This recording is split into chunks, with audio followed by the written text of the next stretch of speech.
Your voice is fine. Good evening. We're going to call the meeting to order. If you would please stand for the pledge. Pledge allegiance to the flag of the United States of America, and to the republic for which it stands, one nation under God, indivisible, with liberty and justice.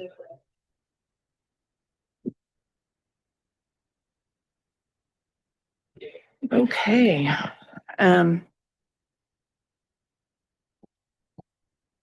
I guess I can do roll call. Libby? Here. Brian? Here. Sean? Brits? And I am here. So we do have a quorum. To start off tonight, we need to do the council appointments for president and vice president. So first we'll be looking for a nomination for president. Anybody want to nominate anybody? I'll nominate you. I'll make a motion to nominate Tanya. I second. You guys are so sweet. All in favor? Aye. Aye. Thanks for having your confidence again this year. It's gonna be a good year. Next up, we have vice president, and I would like to nominate Ryan again if he's willing to take that spot. I'll second that. All in favor? Aye. Aye. Opposed? Aye. Sorry. I was sleeping. No. No, he's Aye. okay. So we'll be heading the crew again this year. Next up, we need to see, are there any changes to the agenda, any additions to what we have here? Okay. I'll make a motion to approve the meeting agenda for tonight. I'll second. All in favor? Aye. Aye. I abstained because I wasn't here. Okay. Well, that was for tonight's agenda. Oh, the agenda. I thought we were on the meeting. That was Oh, the agenda. Catch up. I promise I'll wake up. Okay.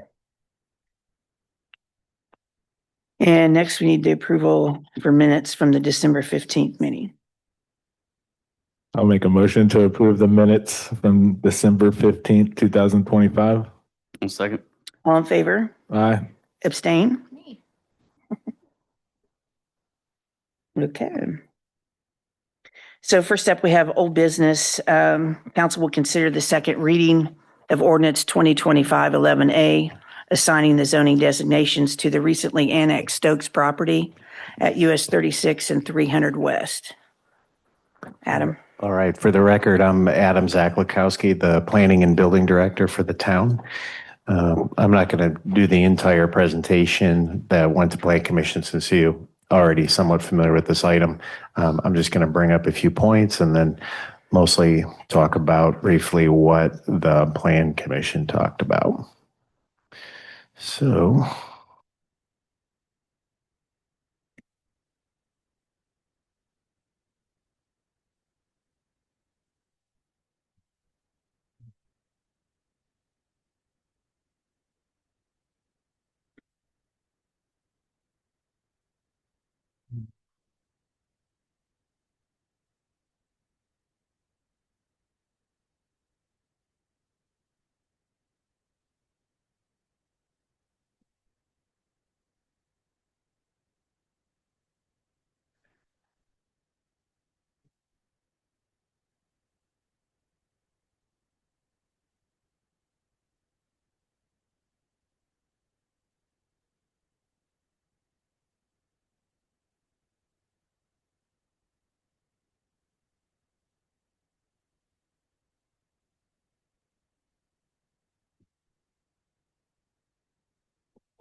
okay.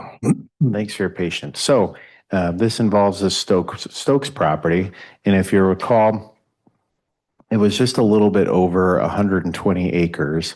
And so this is a little bit of a unique rezone request in that what's happening here is we're assigning Fortville zoning districts to land that was recently annexed. Typically, if the zoning is like zoning, you can just automatically assign that zoning, and that's very common. In this case, Mr. Stokes wanted to work with the town and basically use it as an opportunity to implement zoning that's consistent with the comprehensive plan of Fortville. So to that end, the town worked with our town engineering consultant, VS Engineering, and we had them put together a legal description and a map of the property that shows exactly where all these different zoning districts are. So it would be a mix of 13 acres of multifamily, about 48 acre. Well, I'll talk about some of this in some detail, but originally there was going to be some light industrial, there was going to be commercial community and residential 3.5. And so if we take a look at what you all saw in first reading, it looks something like this, where there would be light industrial here, there would be community commercial here, multifamily would be here, and then residential 3.5. At the Plan Commission meeting, Plan Commissioner Robert Holland had a good idea that was adopted by the rest of the commission, is he said, well, rather than hem in this parcel Z2 and just do 13.58 acres of commercial, why not do the entire triangle here as commercial center zoning, especially since this is on the west end of town. It's along a very busy road. And so the petitioner agreed, he was amenable to doing that. So if you're inclined to go with the Plan Commission's recommendation, basically as amended by the petitioner during the meeting, then the one change would be this parcel Z1 and Z2 is all commercial center, CC. And then we would update the comprehensive plan map accordingly, just so it stays consistent with the plan. So, and then lastly, if they did want to do light industrial in the future, that's always a possibility. You could rezone it, or you could do some sort of use variance, but the feeling by the consensus by the Plan Commission was it opens up more opportunities for commercial retail, for services, for a grocer, any of those types of things. And the more land, the better, fronting onto US 36 or 67. So really quickly, I just wanted to breeze through the items that you're asked as the legislative body to consider as part of your analysis. It's the same thing that the Plan Commission looked at. Is it consistent with the comprehensive plan? Yeah, when this was written, it was before that change was done in regards to the commercial zoning, but for the most part, it is consistent with the comprehensive plan. And as I just outlined, there would be a modification there to have more commercial if you're in agreement with it. Second one, is it consistent with the current conditions and character of the current structures? And that's really not applicable. In this case, there are no current structures on the parcels. Third one is it consistent with the most desirable use of land? We'd say yes. The adopted comprehensive plan map sets forth the most desirable uses of land, and it's essentially consistent with that plan map. Is it consistent with conservation of property values throughout the jurisdiction? Plan Commission agreed with this, yes, that there's no evidence to suggest that property values would be negatively impacted. Additionally, buffer yards and setbacks will need to be provided. And so when each of those properties are developed, they would have to provide either a type 1, a type 2, or a type 3 buffer yard in addition to the setback areas for the building. So within those buffer yards, the most restrictive one is 25 feet, and you have to put in a mound, you have to put in shrubs, you have to put in trees and a fence. So any deviation from that, you'd have to get a variance from the Board of Zoning Appeals, but that's what's ordinarily required.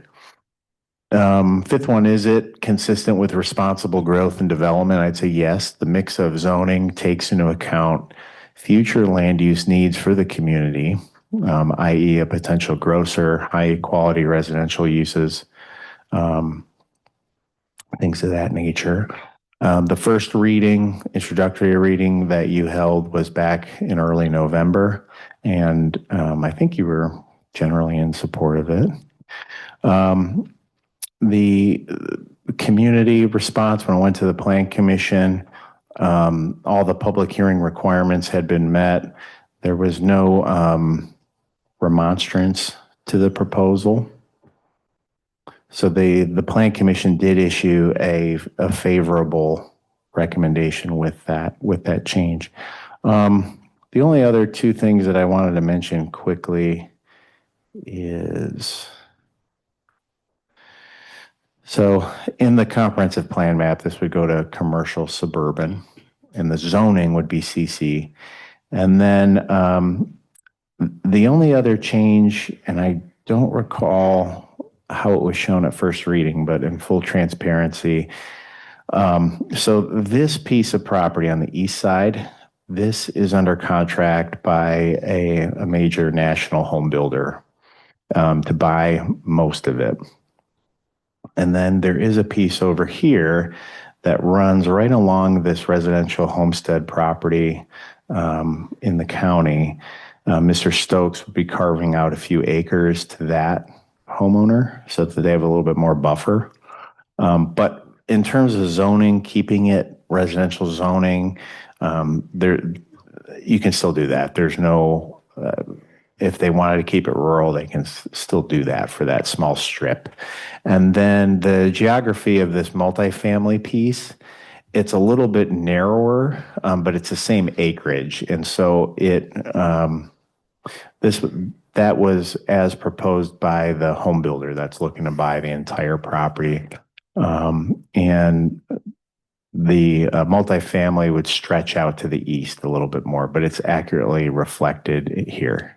So you can see the difference where it's more of a rectangle rather than a square in the comprehensive plan. So just a minor deviation there. And then one last thing is that there's a high likelihood that the home builder would come back in to rezone this from residential 3.5 to planned unit development in order to get probably higher density than they're looking for. So for example, in our 3.5 zoning, the minimum lot width that's required is 80 feet wide, which by typical suburban standards now is pretty big. So whether right or wrong, they'll probably come in with a request to have lots that are somewhat smaller than that. So just to be aware of that. So other than that, if you have any questions, I would be more than happy to answer them. Thank you. I'll add that the property owner was in favor of doing it community, commercial. He didn't seem to have a problem with that either.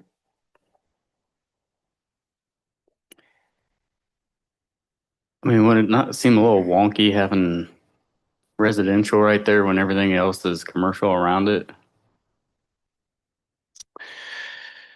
Well, I guess from a planning perspective, I don't think so. I would say that, so this area having this large, I think this would equate to like, what? First, I want to see what the acreage is on that.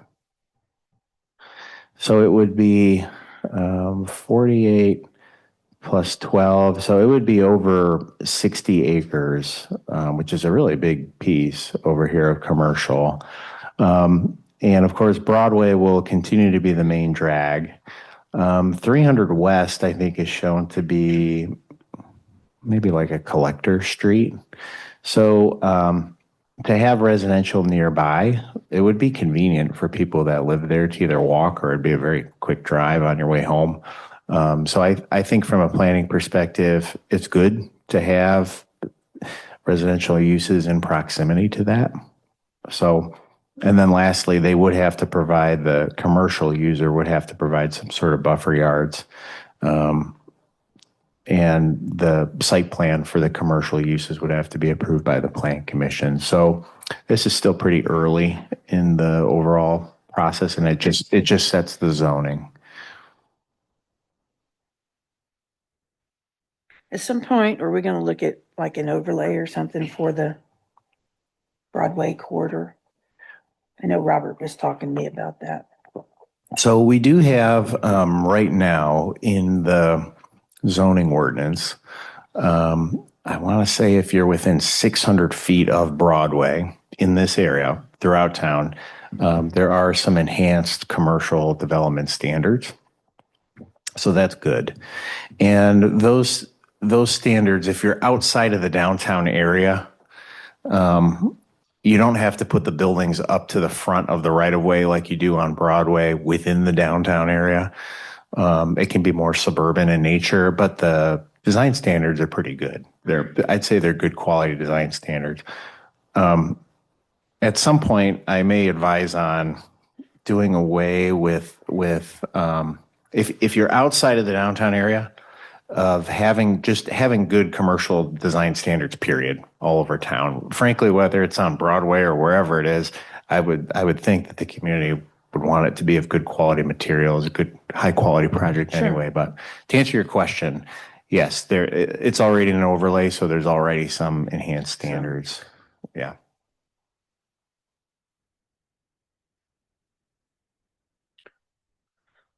So the builder that's coming in here, is it going to be similar to like the ones that we have currently kind of passed? Is that kind of like the price range and things like that that's what we're looking at? And I would say so, generally speaking. Yeah, it's I don't know if they necessarily want their name to be public just yet, but it'll be public very soon. But I would say it's a builder you're familiar with and have heard of.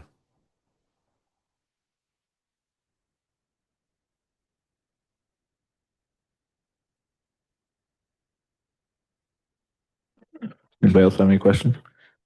I do not. I like it. I do too. Would you like it if they come back with the low density proposal?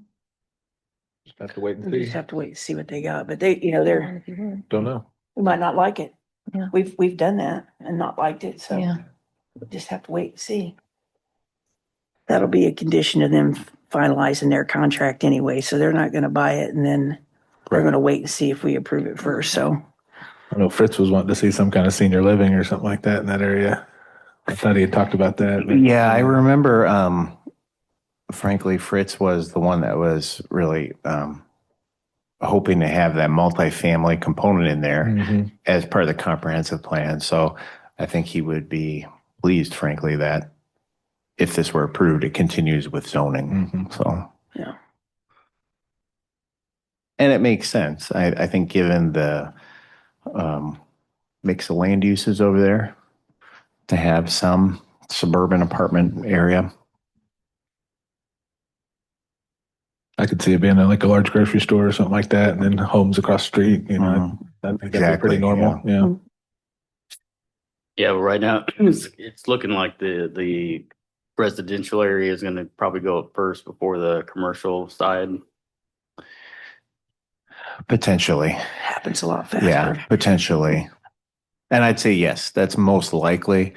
Although there are a few smaller restaurant users that are looking at that corridor. So depending on how quickly their timeline comes together, it could be quicker, but I think your best bet would be. And I would think more The residential would residential bring the commercial. So Right. that's why it would happen in that order. Absolutely. Yeah, absolutely. So the adoption, is that what the change that the planning commission made? Is that why it says adoption? Yeah, so within the actual ordinance that you would adopt tonight, under recitals in number 3, it says, with the condition that parcels Z1 and Z2 be consolidated and zoned entirely as commercial community, CC as agreed to by the petitioner.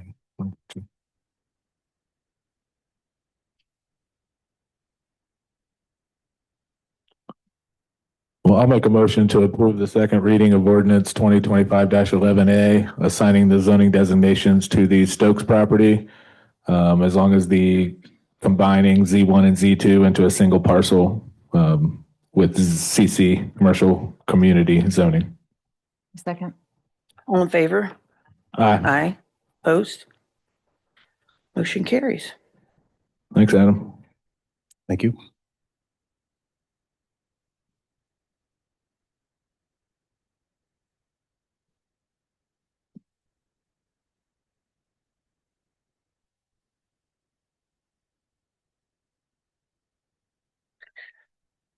Okay, on to new business. Council President, consider appointment of the following individuals to the RDC for 2026. Ed Brand, Dan Hughey, Chris McCreight, and Stacy Nielsen is the non-voting member. They've all said that they're interested in continuing on, so we're going to approve that for them. So they'll be coming back next year or this year for the RDC. Next up, the council needs to decide on the appointment for the other two members for 2026, Mike Kelty and Scott Meyer. And they both have said that they've wanted to continue as well. So we need to decide as a group if we can accept that. We just need a motion, I guess, to accept them. Reappoint them. Reappointment? Yeah. I'll make a motion for the reappointment of Mike Kelty and Scott Meyer to the RDC for 2026. Second. All in favor? Aye. Aye. These guys do a great job. Our RDC does a really good job. Next up, we have a consideration for appointment for an open position on the police commission. We have received a recommendation by the police commission, which we only had two candidates apply. The recommendation from the police commission was with Kevin Kessinger Jr. And I would like to make a motion to accept this individual as the new commission member. Which one you said? Kevin Kessinger Jr. I guess my only thought with him is that since he's already part of CISM, does that not create any kind of He's part of what? CISM? There are no conflict of interest in that? I don't think so. I mean, I think if Patrick, do you see a problem with that? I put you on the spot. That would be kind of something Alex hammer out. I don't know. Um, I mean, would you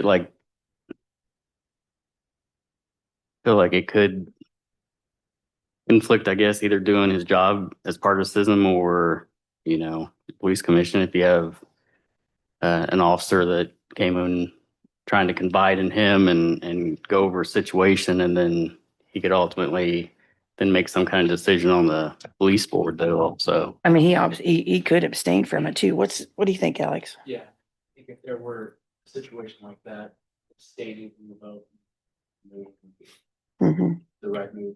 I don't think inherently there's conflict, but something to be aware of and to raise it. Because he is so locally involved, I guess there's always a possibility of that happening in different areas too. Well, and I think too, on a critical incident that would involve one of our officers, I would generally send them outsourced away from like to the state CISM team, state FOP CISM team, things like that. Knock on wood. We haven't had anything super major that we'd had to do that with, but I think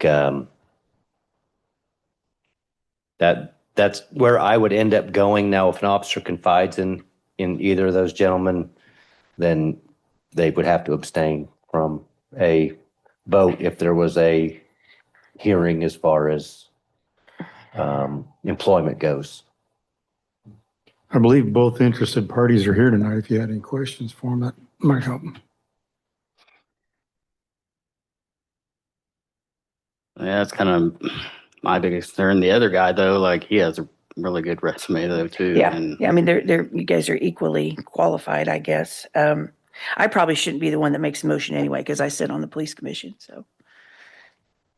That's probably best for you guys to, I will vote, but I don't think I probably should be the one. But like I said, the recommendation from the police commission was from the president of the police commission for Kevin Kessinger. So I'll leave that with you and then you guys can. Either of you want to say anything?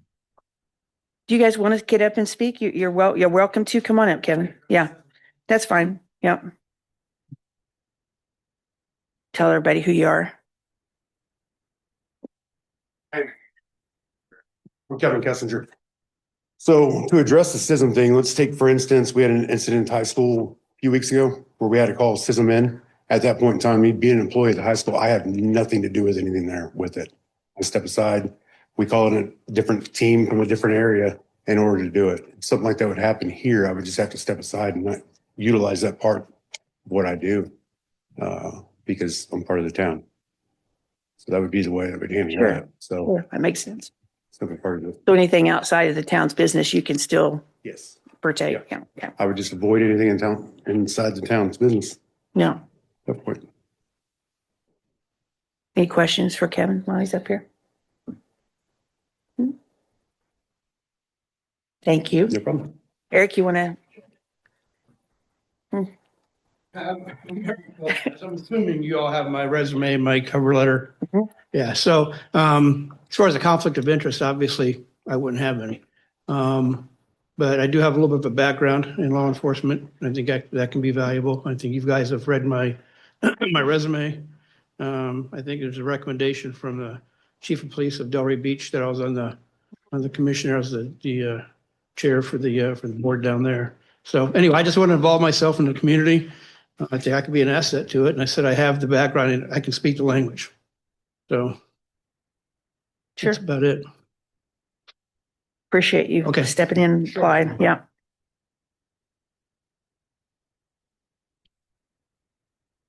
Okay.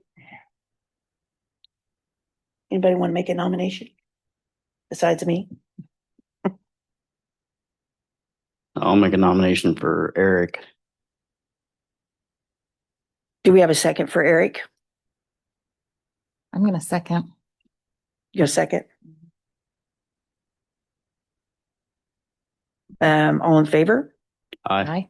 Opposed? Nay. Nay. 2-2. So what do you do?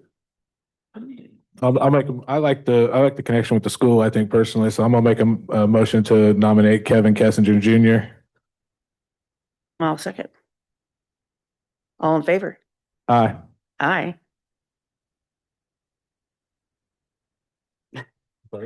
Nay. Libby, did you say something? Did you say a nay? I said, yeah, I know. He did. Yeah. He did. Okay.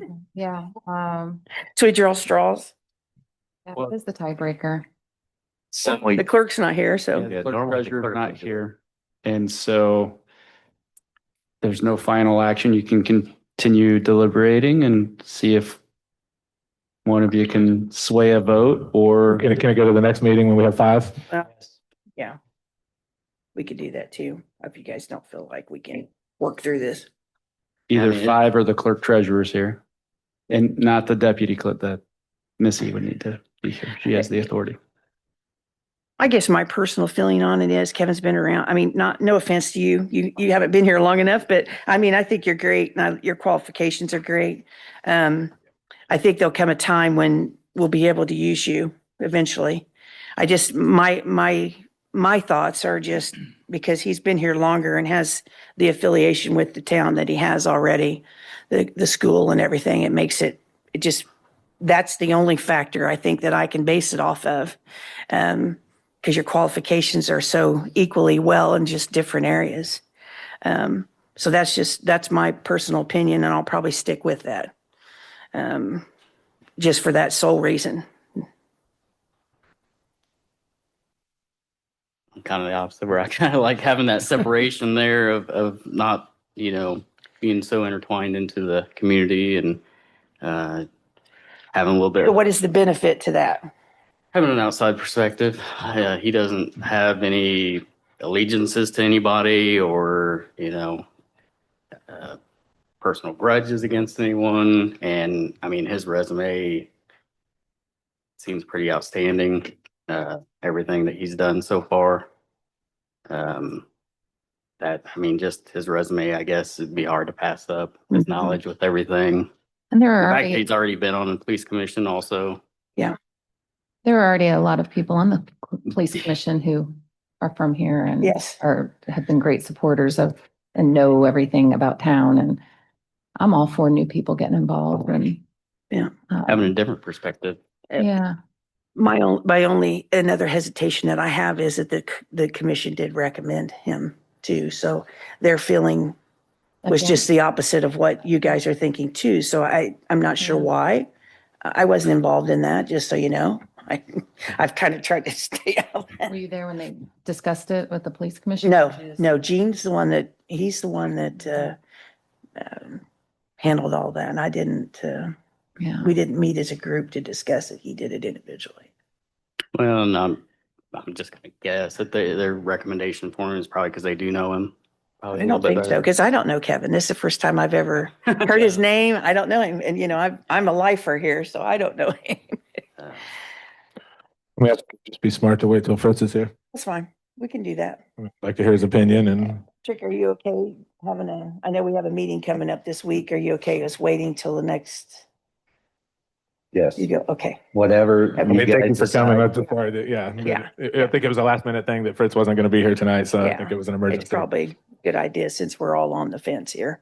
Yep. And we'll think about it some more too, but I appreciate you guys. I'm sorry.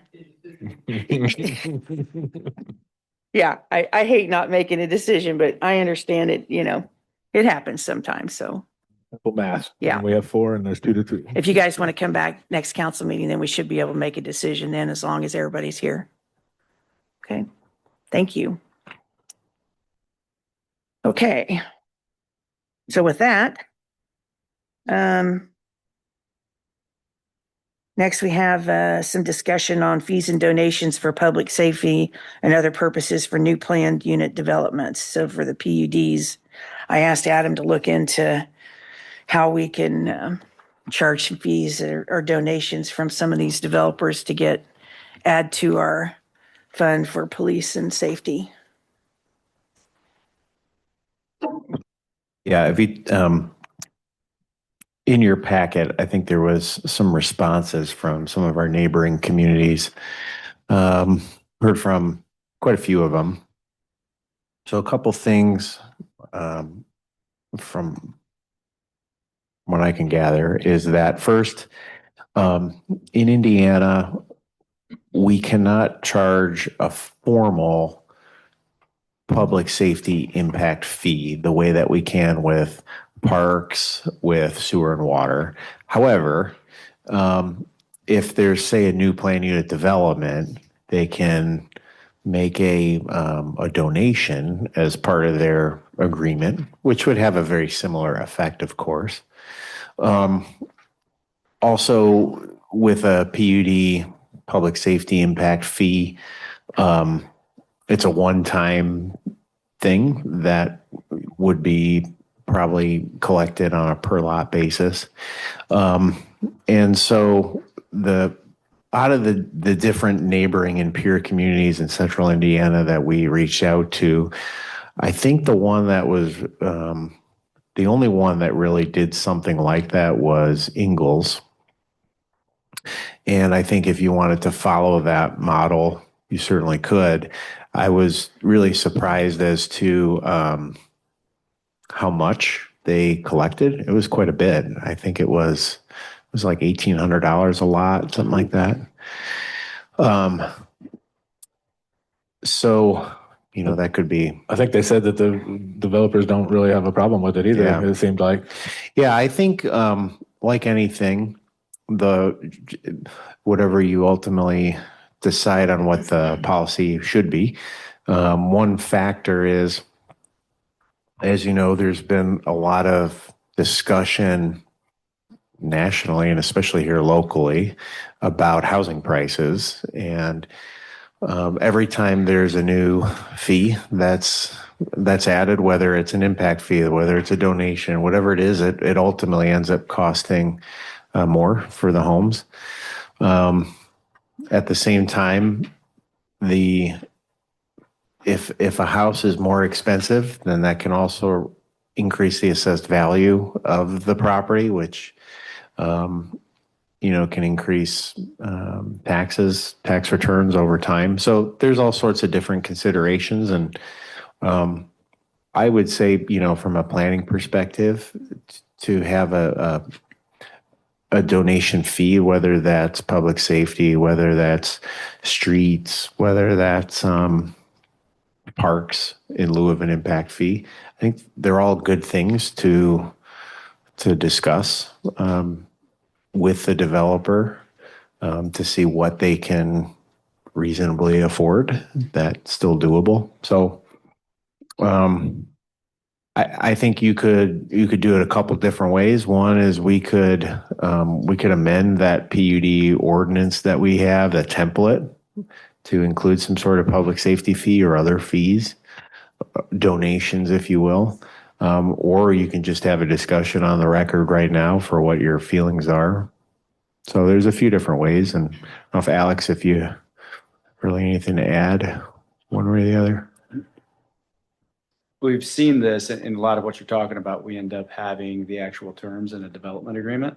And we've had that a couple of times, more than a couple of times over the last few years with some developments. And so I like flexibility. So not having a hard and fast rule, because not all development proposals, not all PUDs, not all asks from developers are equal. And so having the flexibility to make the donation or the fee that or the money that the town would receive fit the development or the ask of the developer, I think is important. So we wouldn't have to put it in the ordinance then. We could just do it on the proposal for the PUD. We could, yeah. Yes, we could leave it with that and just have it, if this was a development that had, so many homes and the types of homes and the types of density that, we would be talking with Pat and the police commission and going, wow, there's going to be a public safety impact here, that this is going to be significant.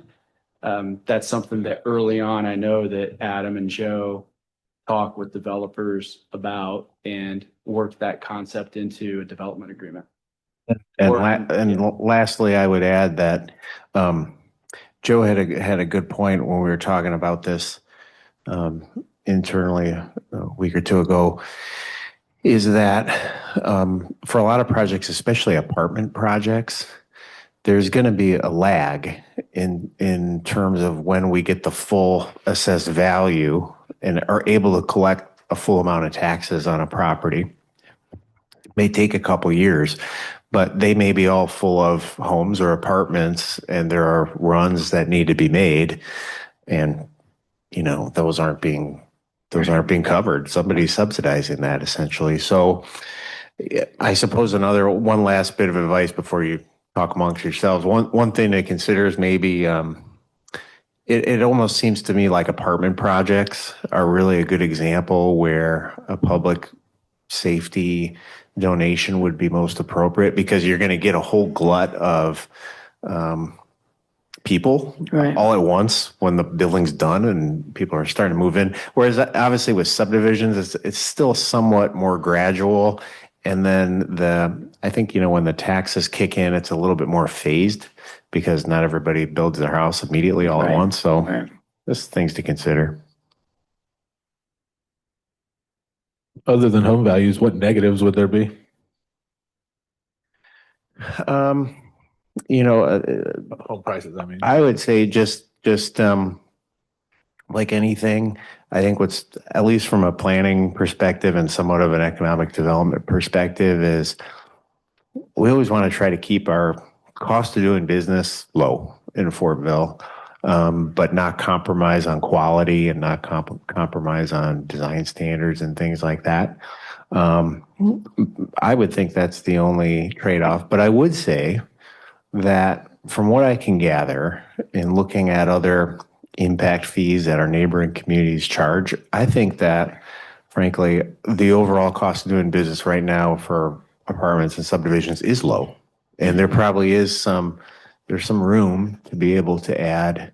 I mean, I'd say some we other hold the leverage fees. because we're Yeah. desirable place to live. Yeah. So, I mean, I would think that's our leverage. Yeah. And then lastly, I would say that, there's absolutely a nexus between the need, especially in those first few years where taxes aren't kicking in yet, and there's public safety impacts. So something to consider. But I'll let you guys talk about it, see what you think. Does this only apply to residential, not commercial or anything? You could do either. But to be clear, Alex, correct me if I'm wrong, but first, this could only apply to PUDs. We would not have the ability, in my view, to be able to do a townwide ordinance with a public safety fee. So therefore, the most common use of these PUDs in our area is residential. Although sometimes they have and hopefully they have a small commercial component, but that's infrequent. I agree with that. To do just a townwide fee would basically be an impact fee Yeah. called by another name, and then impact fees, there's a very specific and technical way to go about establishing them. And if you don't do it correctly, it can be very costly and litigated. Yeah. I like the idea of attacking it individually, Yeah, personally. I do too. I don't know if that's a discussion you have, I guess, and is there a scale, some kind of sliding scale that we look at or you look at to determine that, or how are we going to come up with that number when it comes around to do that? I mean, what is the logical way to come up with the right fee for? Well, that's a great question. And the only thing that I'm thinking about is, frankly, it helps that Ingalls, one of our neighbor, has an actual number out there that they use. It's good that somebody at least has something in writing, and this is our number. Right. And we could charge less. Use that as a guide. Yeah. Where do you think they came up with that number? Did they say? That's a good question. It didn't say. I didn't think. No, I don't know how they came up with that number. Obviously with impact fees, it's really complicated in terms of charge. As a separate discussion, just for impact fees, there's a whole formula that you have to follow based on what's your build out going to be of the park system, and then how does that equate to the number of lots that are paying into it. And it's complicated, but I think that's another good thing to think about is impact fees for parks and potentially for roads. I know Fisher's charges those, Pendleton, some of our other neighbors do, and they're pretty common. I think the main reason we haven't done them to date is because it does give us some flexibility, like Alex was saying, in terms of negotiating other things. Right. But there's also a good case to be made too. A fair case would be, you may have to spend $50,000 to hire a consultant to come up with a plan, and it's a process, but it may ultimately be worth it in that you have a set number that this is what they pay per lot, for road, for park, whether they like it or not. And then, that would allow for new capital things. So. Well, obviously there's a lot of locations that already do that, and they do it successfully. So I guess it comes down to how bad they want to be here. Do you think we're at that point where we attract the developer enough to say, okay, whatever it is, I'm going to pay it because it's worth that? I think it's worth looking at. I mean, I know when, go back a couple of years when we were only doing a few housing permits per year.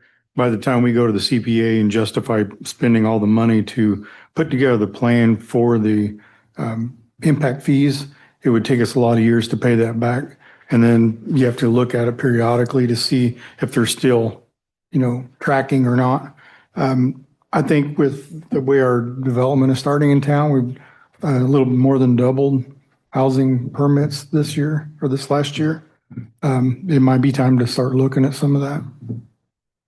But I'm say go back 5 or 6 years ago, yeah, it wasn't worth it for us to do that. But now it might be worth looking at. Well, I mean, based on our small scale of what we have in the street department right now, and we're adding, streets regularly here. I just, 14% increase on Yeah. the roads last year. I mean, I think that's a lot. Can you guys hear that at all? It doesn't sound like it's, I think that's quite a bit for us. Well, and 14%. the other, I guess lastly, the other approach that you could take too is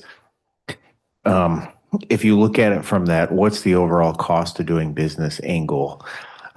Because if you're comparing one fee to another, it's a little bit like apples to oranges because frankly, the developers or home builders, whether they're writing the check to 9-Star or the town of Fortville, or what's basically the extra fees that they're going to have to pay when they go to build a house. It'd be really interesting to see, and I haven't done this analysis, but it'd be interesting to see if you built a house in Ingalls or you built one in Pendleton. And I think it'd be important to focus on really relevant communities that are in the same boat as we are in terms of the growth cycle, who's the closest to us. And I would think those are the ones that.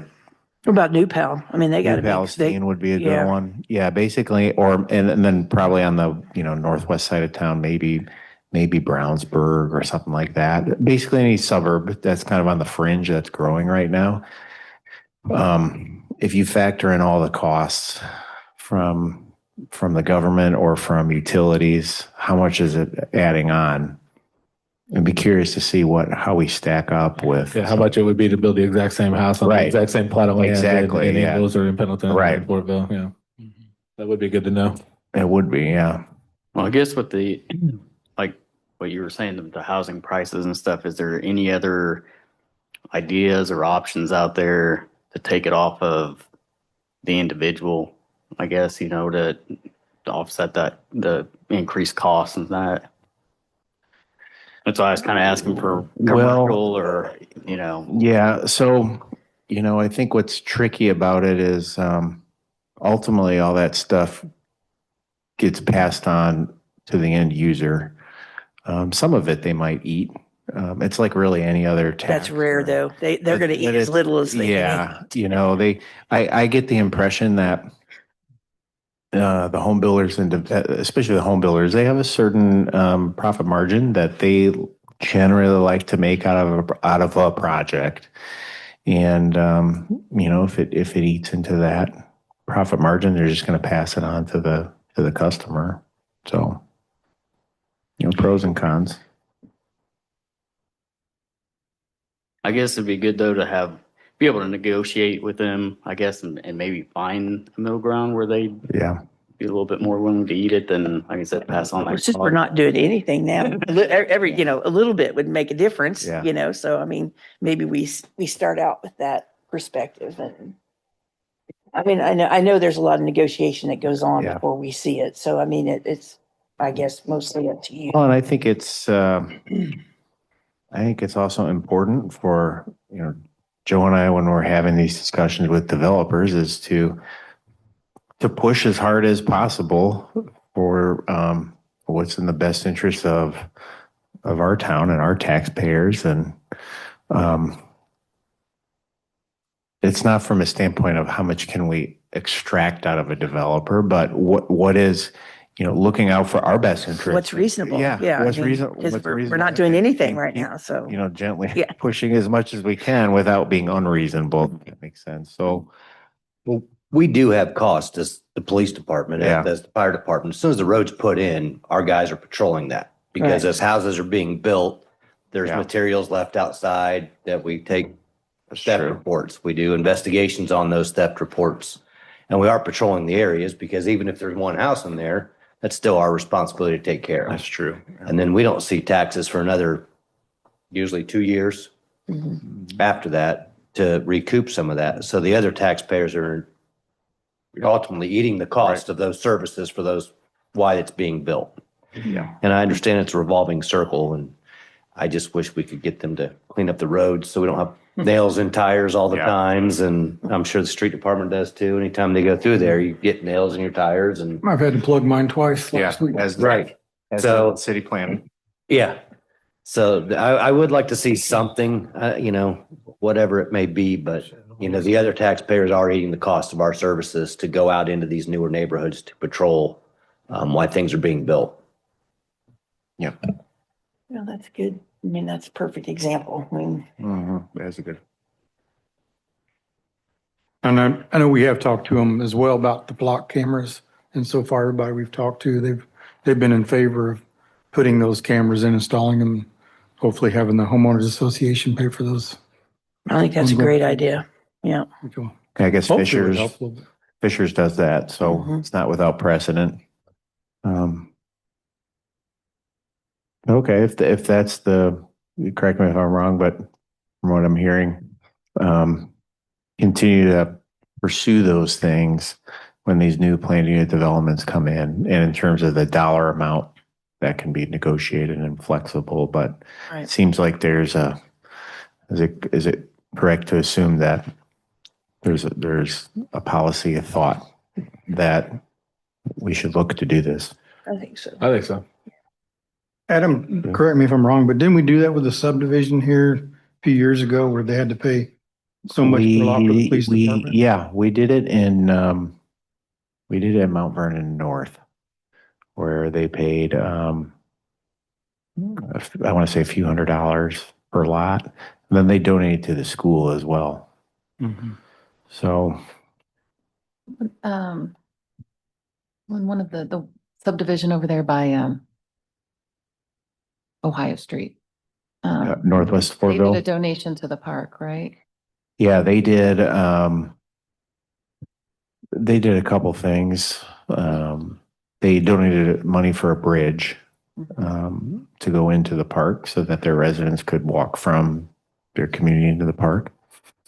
And then they did some off-site improvements too, and will be doing some off-site improvements to like Ohio Street, repaving it, things that, So we have been utilizing kind of working agreements with the developers, with PUDs to get a little something, just like the subdivision you were talking about. Like Adam said, paving Ohio Street. They're supposed to extend a sidewalk along the north side from their development up to Merrill Street so their folks can walk downtown. Again, the bridge. Like we'd mentioned, giving funds to the police department for the Mount Vernon North subdivision. So we try to negotiate a little bit for the PUD, even though we don't have the impact fees in place. Yeah. Only because in the past, like I say, it costs so much to put the impact fees in place.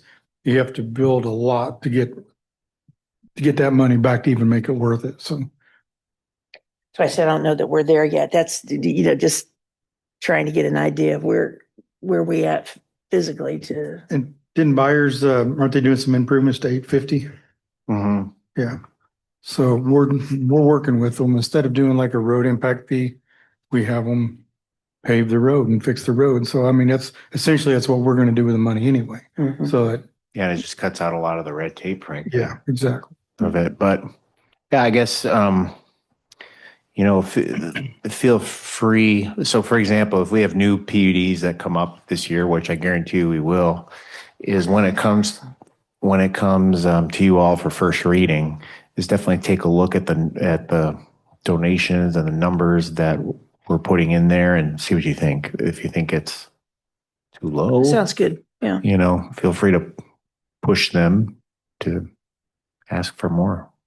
When we do like sewer and water expansions, improvements and stuff, do you guys get with builders and stuff to kind of negotiate and offset prices for that? Yeah, they pay the impact fees and the connection fees to everything.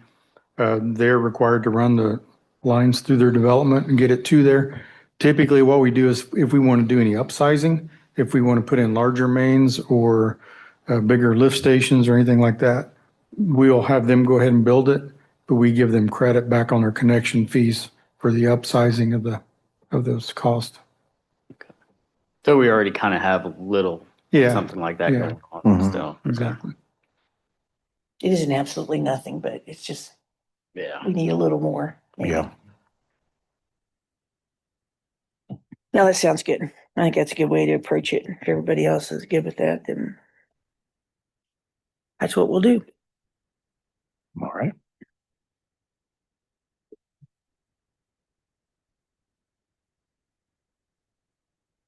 Okay.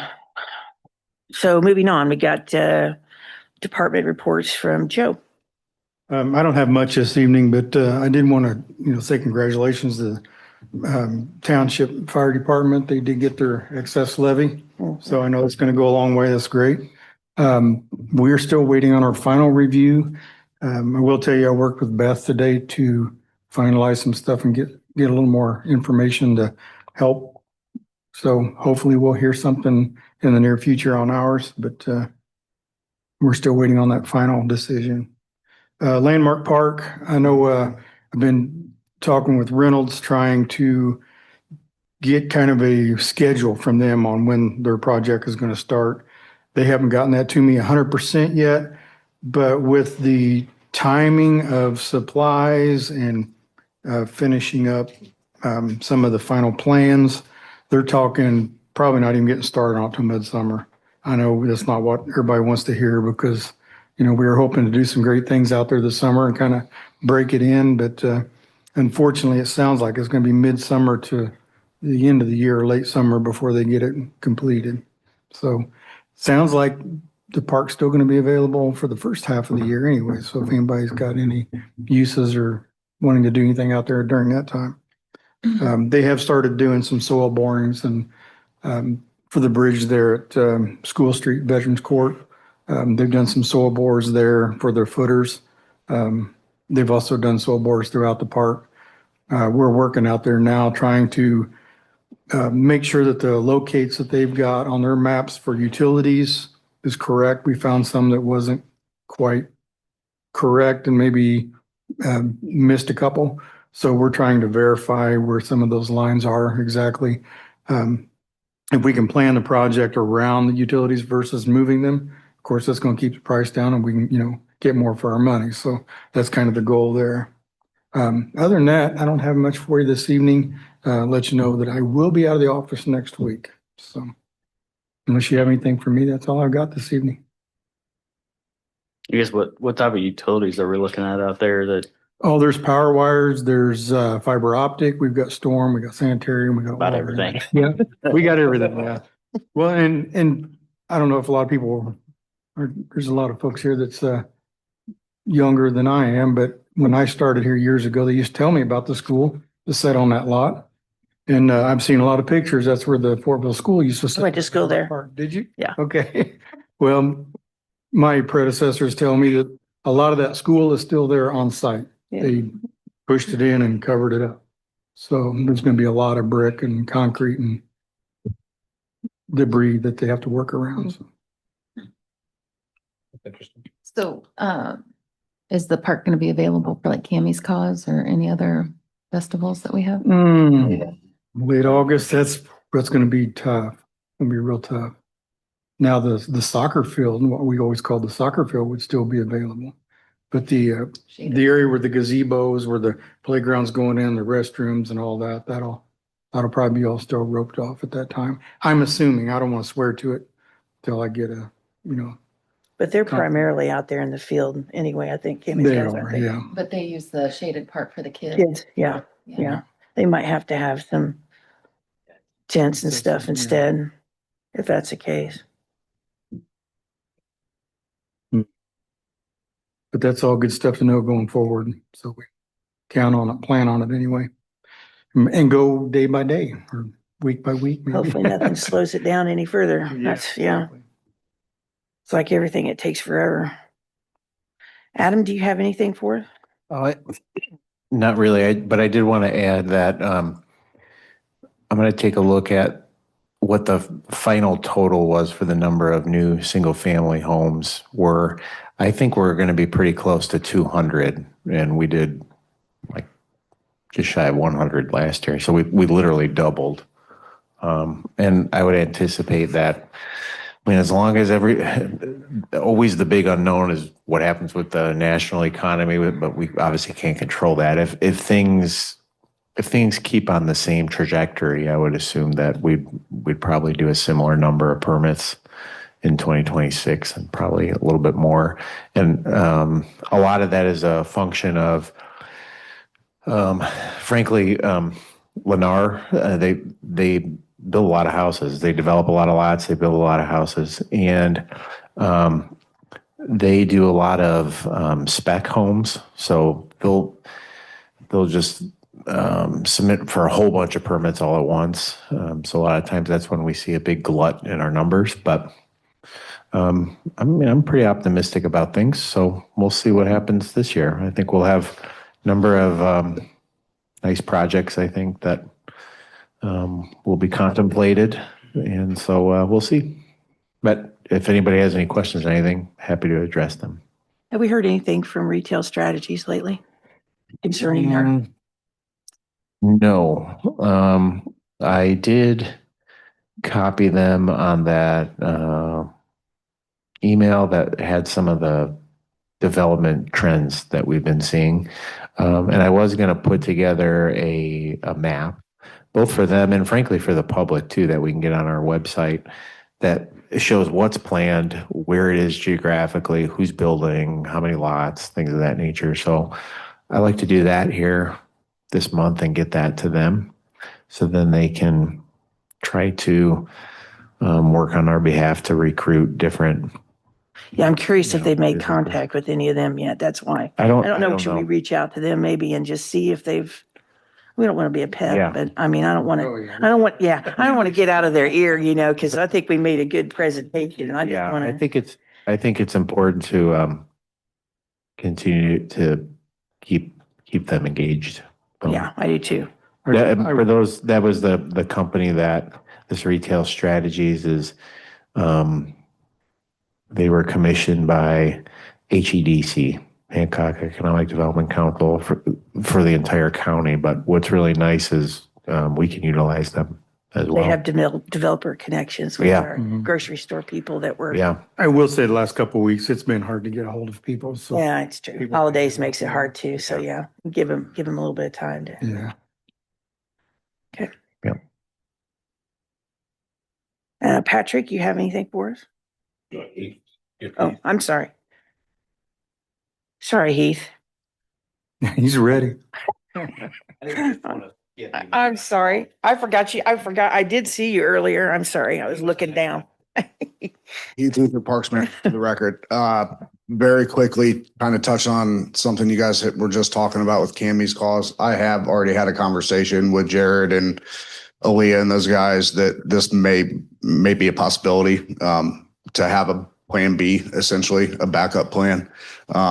They had mentioned something about maybe trying to do it all on Main Street for this year. So they're thinking about it. They're aware. It's the same conversation with Stacy and Summerfest, and the timing of all this. We'll kind of have to see how it shakes out once we get the actual numbers from Doug and kind of see what the construction side of it looks like. We probably have a little bit better idea, but just so you're aware, we're just not blindsiding them. They've been talked to, and we've talked with them, or I've talked with them about kind of maybe having a backup plan for Cammie's cause this year. So the only thing that I have, and it was touched on earlier, obviously with the PUDs and some of the commitments and whatnot, these guys had touched on the bridge from Noel to into Landmark Park, Memorial Park. You guys should have gotten the 3 quotes that I had gotten. So I'm going to ask for your approval tonight for, it was the Bridge Brothers quote for $38,261 to get the ball rolling on that. We've got, just got another email. I believe it was Friday, Joe, from the county.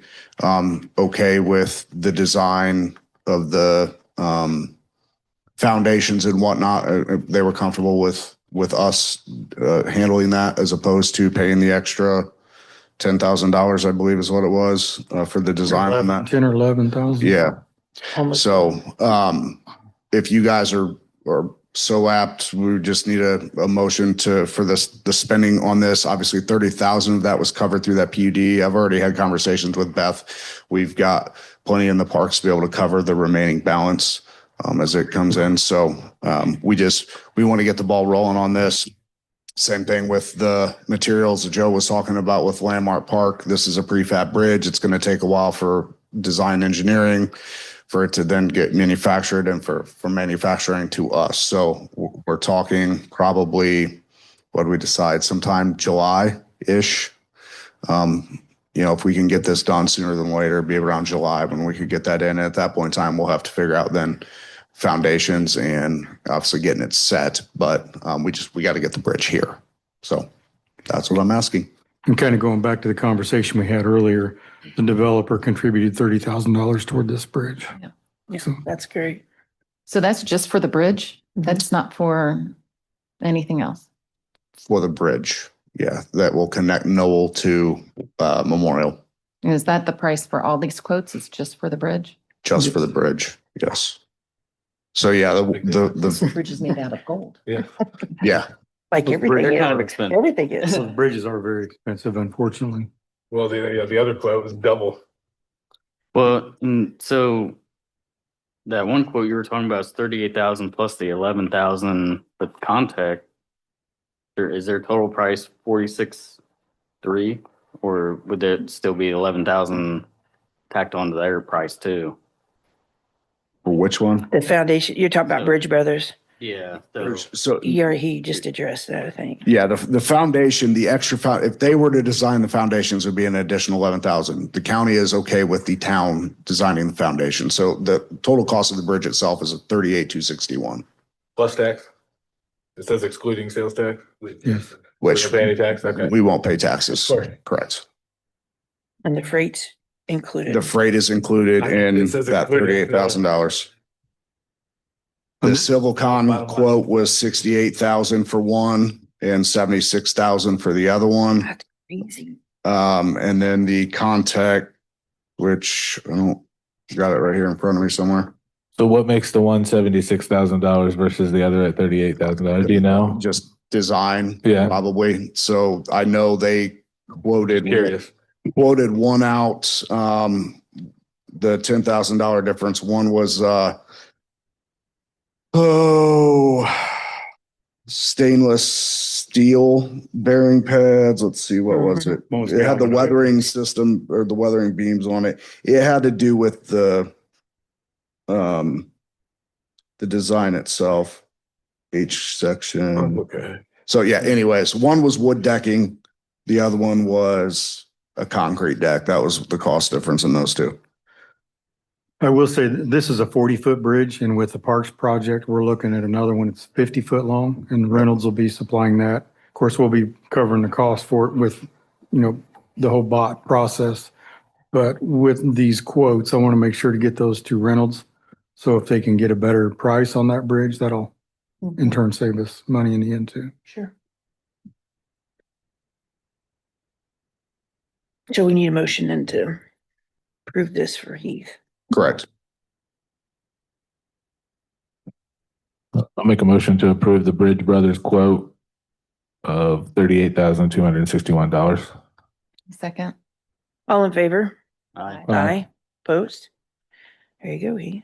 That is all I have unless anybody's got anything for me.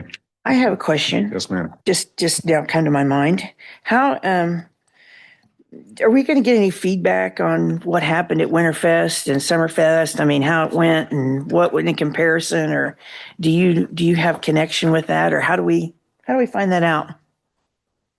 What kind of feedback? Well, I mean, like, Outside of obviously the town / parks putting together the skating rink and that, we were pretty hands off as far as kind Right. of any of the other stuff. that's So- what I mean. I don't know should we go to her directly, I guess? Yeah, I mean, I think, again, I don't do social media. I don't know what the buzz was on that, if there was any. But the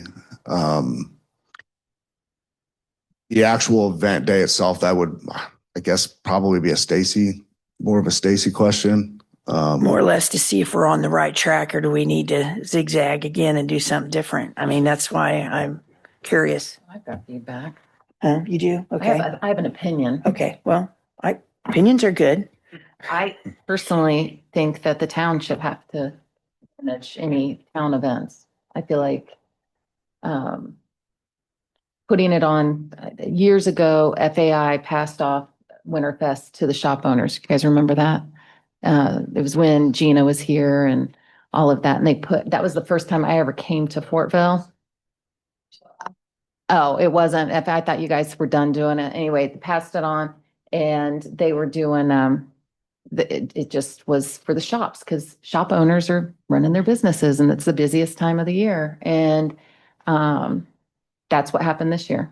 And Stacy was basically a one person. I helped out as much as I could. One other person helped. I was out as afraid much as that's what we would could. happen. We had very few people come and volunteer.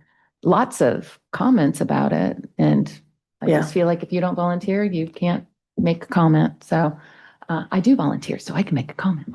And I think it should be, I think the town should do it. You look at other town events, other communities, and it's just run better. Mhm. You know, I think we'd get more volunteers if it were in town, you know, more on Heath to have to do, but I don't know, it might not be that. guarantee he could get a board of people that could help. Yeah, I don't know. Yeah, that's what I mean. I don't know if that's, I'm not against that, which, you know, from what I heard, it was not great. But it's So- such a struggle, you know. It is. You've got, It is. You've got, like when Natalie did it, she packed the street with, all the vendors. Well, the vendors block the shops. Well, the shops are the people that are here 24/7, 365. But the festival, I think, started for the community, if I'm not right. I'm wrong. I mean, it was a community event, more for business, not to Fortville, but it's foot traffic you were trying to get for community people. Yeah.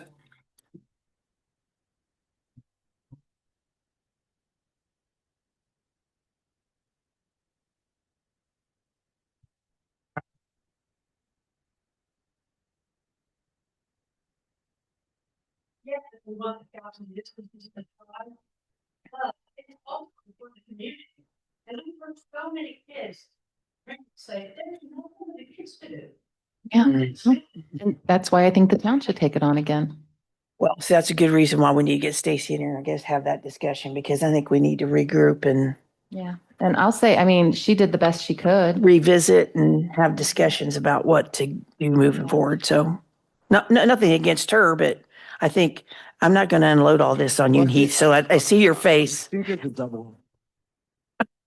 Yeah. There's got to be a happy medium there between trying to do right by the community while also trying to do right. I don't know what the right answer is, what the formula is for that, right? But one of the attractions to having vendors down there is it allows people to walk around longer. If you don't have a lot of vendors, people aren't going to walk around a ton. Right. They might pop in a couple businesses. Right. The event itself, depending on the weather, if it's cold, if it's nasty, people aren't going to mingle all day like they do Summerfest, listening to bands, that type of thing. They'll show up, when they have to. I don't know. It sounded like maybe the choir didn't come this year. It sounded like maybe They were invited. Yeah, they didn't come or come in at Yeah. last minute. I don't know what the details were of that.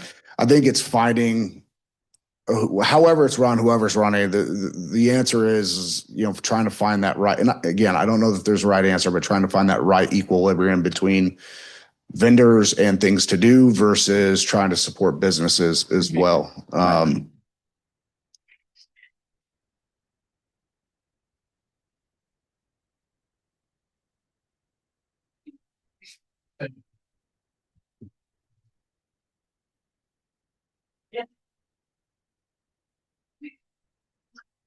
Yeah. Yeah. And I don't know Yeah. kind of I wasn't there. So what the details were on a lot of that stuff. I was there early morning until about noon. And then I had to head downtown. It was the same day as the Big Ten championship game I was working. But my understanding of it was there was, just the timing of all of it. And again, in defense of Stacy, she was doing a lot of it by herself. It was also her first year. She didn't really I don't know. I think she had a little bit different vision of it. So just kind of seeing if it's something that they want to continue doing. If the discussion's there on who needs to handle that. well, I think it should start here. Yeah, we got to.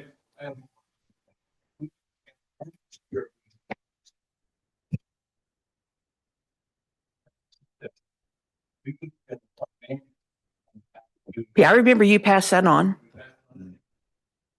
I have it. It's in town somewhere. And it doesn't, you started like in. But you don't- That's why I'm asking, because I know it needs to start. Yeah.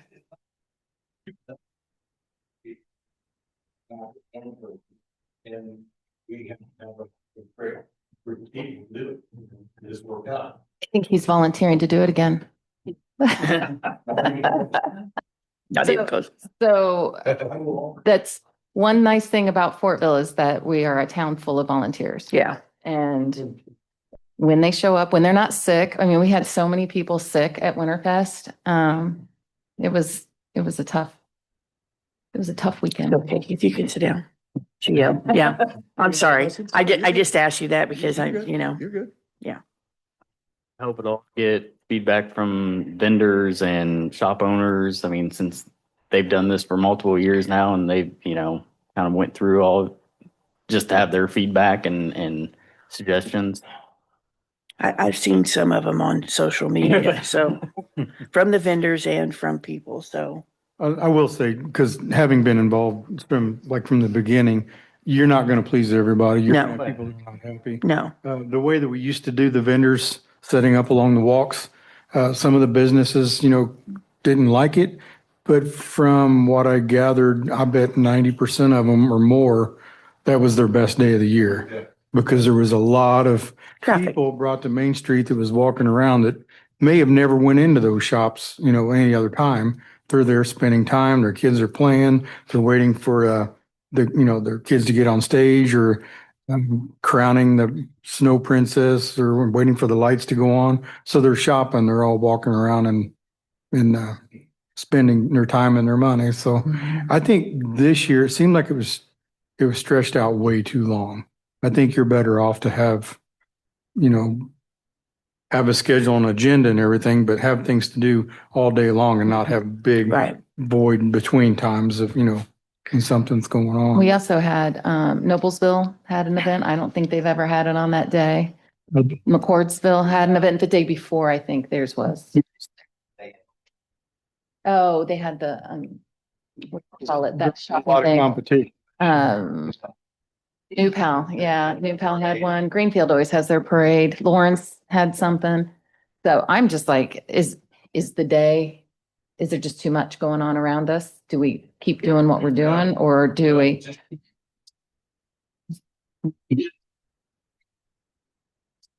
Yeah, but all those other events weren't going on the same day.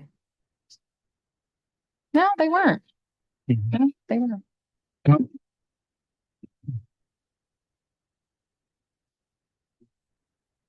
And the town put it, and they did this.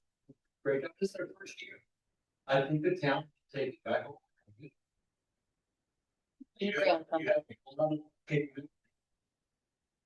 And if you don't want to be involved, then just don't do it anymore, but don't do it like this again. Noted. Well, and even if they do a bang up job this next year, we still stand a chance of having a lot of people not show up just because of what they experienced. Right, if we're gonna have a period there where it's gonna be hard to get them back. So I think it's important what we do this year, myself.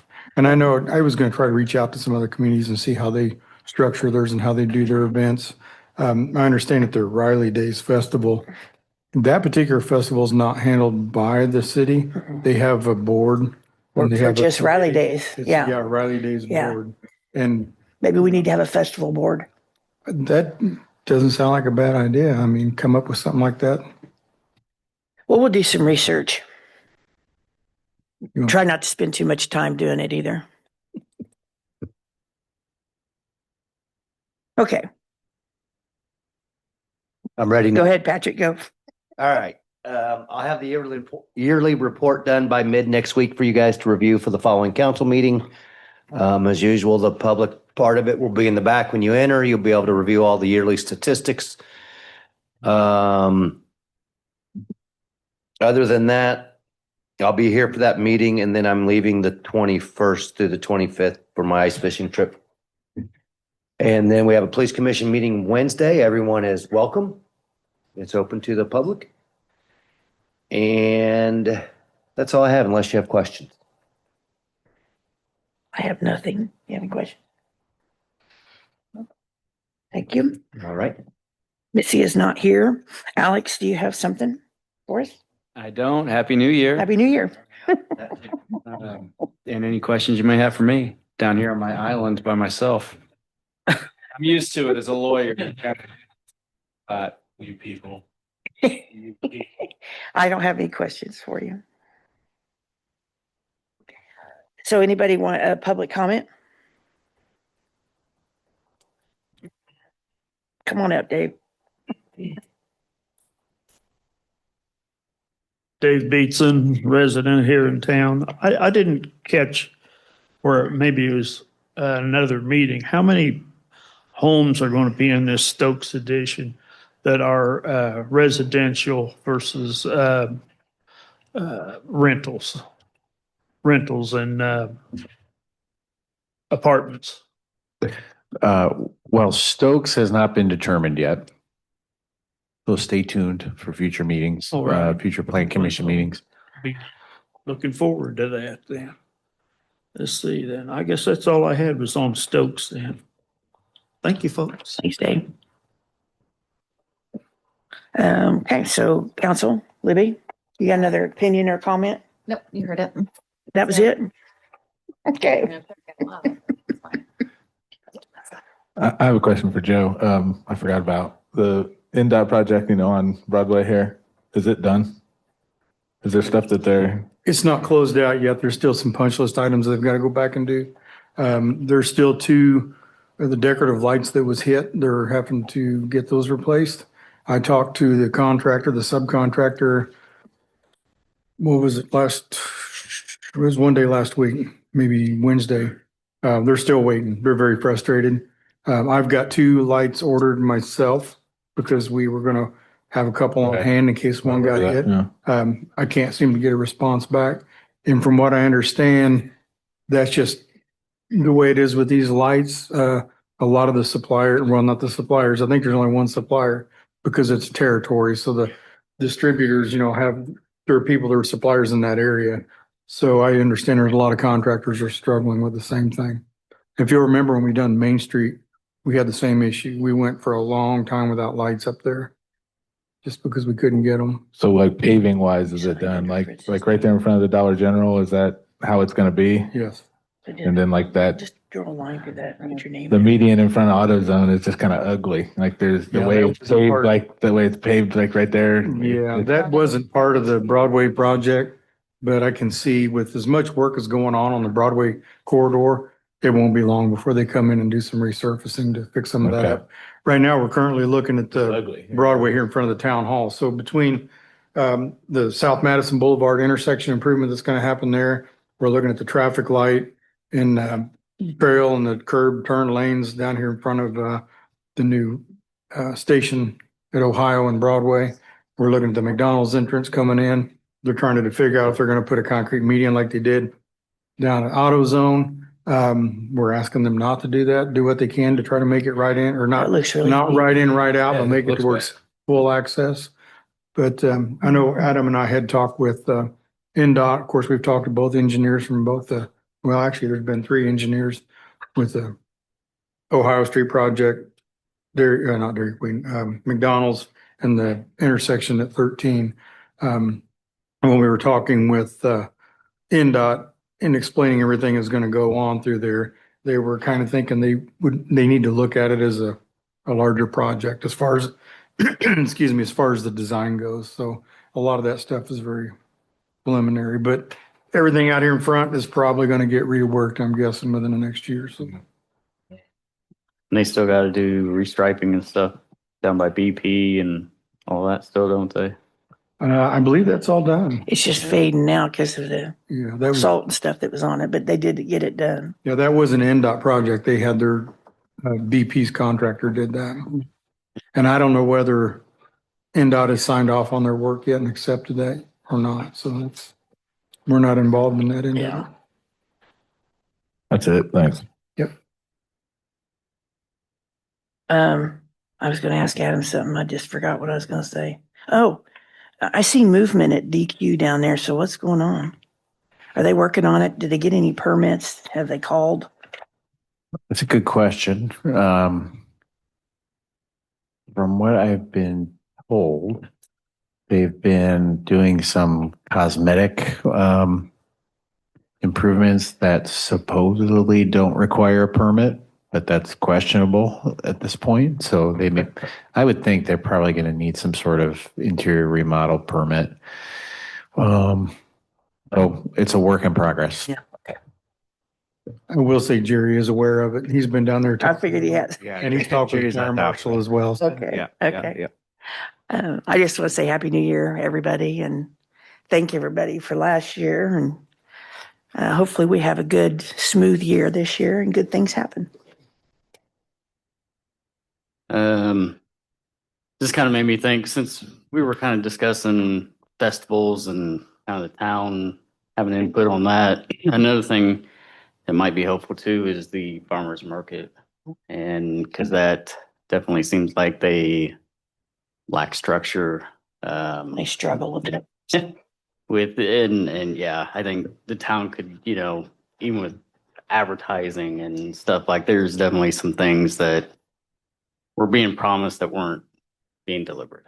Yeah. And like I said, they definitely need some structure, and I think, be something to think about at least. And They have a market master, whoever that leads there. That's what they call it. It's actually a technical name, I guess, that they use, but that they does all the planning and stuff for that. And I think they've lacked a little bit of support there too. So I agree with you. I mean, it should be something that we could put in the whole thing. And I think they probably have enough interest in a few individuals that they could probably have like a board and stuff. And I think that's something that they really need to have also, is kind of have and I think it's in their rules and stuff too, to have their own board. And that's something else they didn't have. But yeah, it'd be something to think about though too, something to come up with. So Happy New Year. That's it. Maybe you want to get with Stacy and see if she wants to have an opinion, or if she just doesn't want to do it, or let's see if we can get something from her maybe. And okay, we need a motion to approve and sign vouchers. Motion. I'll make a motion to approve and sign vouchers. My second. All in favor? Aye. Aye. I'll make a motion to adjourn at 7:58. All in favor? Aye. Aye. Thanks for coming.